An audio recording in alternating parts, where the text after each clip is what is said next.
2 ঘন্টা যাবৎ আমার লগ্ন লাশটা পোস্টমর্টমের জন্য পড়ে আছে। পুলিশের ইন্সপেক্টর অমল ঘোষ আমার লাশটার দিকে তাকিয়ে নিজের মনেই হেসে বলে উঠলেন, এই বয়সেও বিয়ের শখ যায়নি। এরপরই ডাক্তারের দিকে তাকিয়ে বললেন, তাড়াতাড়ি কাজ শেষ করুন তো, এরপর লাশ আবার পরিবারকে ফেরত দিতে হবে। যত সব ঝামেলা। বলেই আমার কালো বেরব শরীরের দিকে আবার তাকালেন। বিয়ের জন্য পরা চন্দনের দাগ মুখে এখনো রয়ে গেছে। আমি চাপা চক্রবর্তী, ডাকনাম চাঁপি। জন্মের সময় কালো গায়ের রং দেখে বাবা এই নাম রেখেছিলেন। বাবা আমার মুখ দেখেই নাকি বলেছিলেন, দেখো এই মেয়েই আমাদের জন্য সৌভাগ্য বয়ে আনবে। ভগবান বোধ করি বাবার দিকে চেয়ে ব্যঙ্গ হাসিরা সেই দিনই হেসেছিলেন। ছোটবেলা থেকেই দাদা বৌদি আর পড়শিদের খোঁটা শুনেই বড় হয়েছি।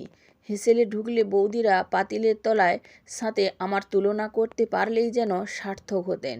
একদিন বড় বৌদি আমার গালে কালি দিয়ে বলেছিলেন, আরে ও ঠাকুরজি, তোমার মুখের কোথায় যে কালি লাগিয়েছি তা তো ঠাউর করতে পারছি নে গো।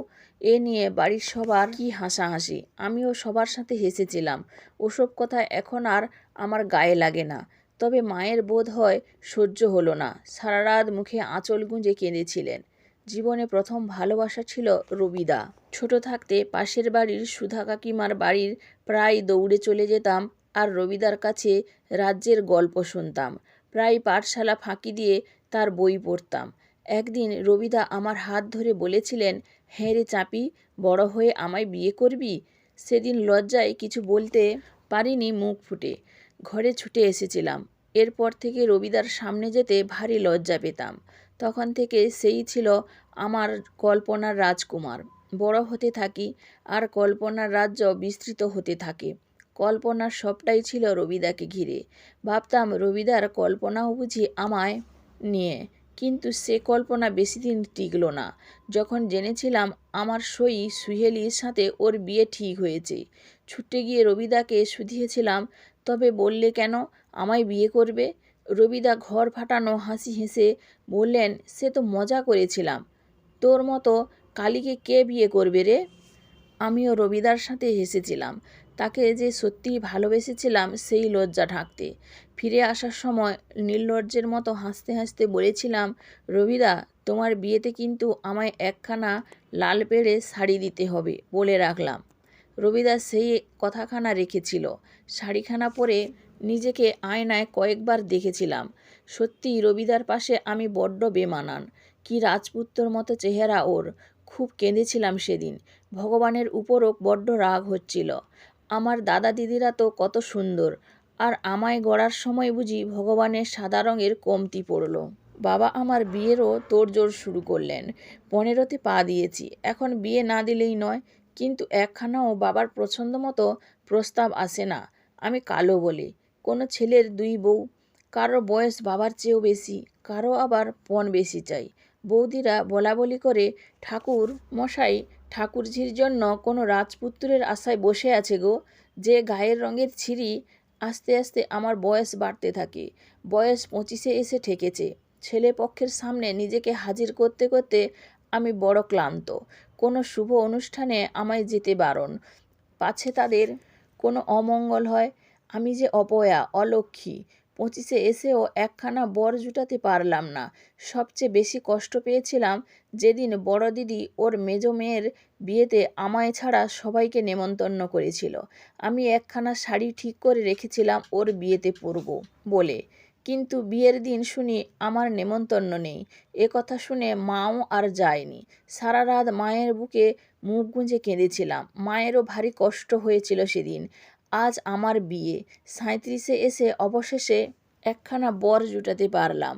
বরের বয়স নাকি 65-র ঘরে। তবে এ নিয়ে আমার কোনো মাথা ব্যথা নেই।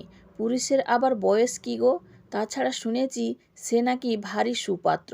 যদিও তাদের দাবি একটু বেশি, 10 ভরি সোনা আর নগদ 5,000 টাকা। কি জানি দাদারা জোগাড় করতে পারল কিনা। মা যদিও রাজি ছিলেন না, কিন্তু বাবা স্বর্গে যাওয়ার পরে মায়ের কথার কোনো মূল্য নেই এখন আর এ বাড়িতে। দাদা বৌদিরাই সব। আমায় সাজানো শেষ। লাল বেনারসি আর চন্দন, কালো চামড়ার উপর সাদা চন্দনটা ভারী চোখে পড়ছে। ঠোঁটের লাল রঙটাও কেমন বেমানান ঠেকছে। এ নিয়ে আমার কোনো চিন্তা নেই, শেষ পর্যন্ত বিয়েটা তো হচ্ছে। এখন আর আমায় কেউ অপয়া অলক্ষ্মী বলবে না, কারোর খোঁটা শুনতে হবে না আর। বর চলে এসেছে, সবাই খুব হইচই করছে, কেউ কেউ আবার বুড়ো বর বলে খোঁটাও দিচ্ছে। আমি ওসব গায়ে মাখছি না, একটু পরই লগ্ন শুরু হবে, আমি অধীর আগ্রহে অপেক্ষা করছি। বিয়েটা আর হলো না শেষ পর্যন্ত। পণের টাকা গয়না কিছুই জোগাড় হয়নি। দাদারা ভেবেছিলেন কোনোভাবে বিয়েটা চুকে গেলেই হয়ে যাবে, কিন্তু বরপক্ষ বেজায় চাল্লাক, পণের টাকা না নিয়ে বিয়ে শুরু করবে না। মা তাদের পায়েও ধরেছিলেন, লাভ হয়নি কোনো। বিয়ে ভেঙে দিয়ে সবাই চলে গেল, আমি একা ঘরে মূর্তির মতো বসেছিলাম, কাঁদার শক্তিটুকুও ছিল না আর। রাত অনেক হয়েছে, সবাই ঘুমোচ্ছে। মা বোধহয় পাশের ঘরে বসে এখনও কাঁদছে। বড় বৌদি বলে দিয়েছে মাকে কাল সকালেই আমায় নিয়ে কাশি চলে যেতে, আমায় আর ঘরে তারা রাখবে না। কিন্তু আমার বৃদ্ধা মা এই বয়সে আমায় নিয়ে কোথায় যাবেন? অত কিছু আর না ভেবে বিয়ের শাড়িখানা দিয়েই গলায় ফাঁস দিলাম। যে শাড়িখানা পরে আমার শ্বশুরবাড়ি যাওয়ার কথা ছিল, সেটাই এখন আমার ফাঁসের দড়ি। সারা রাত লাশখানা ঝুলেছে আমার, কেউ টের পেল না। আমার লাশটা অনেক আগেই পোড়ানো শেষ, ছাইগুলো ছড়িয়ে আছে, কালো ছাই। আমার রঙের সাথে খুব মিল আছে। আচ্ছা, ফর্সা আর কালো মানুষের ছাইয়ের মধ্যে তো কোনো পার্থক্য নেই, তবে মানুষগুলোর মধ্যে কেন এত পার্থক্য?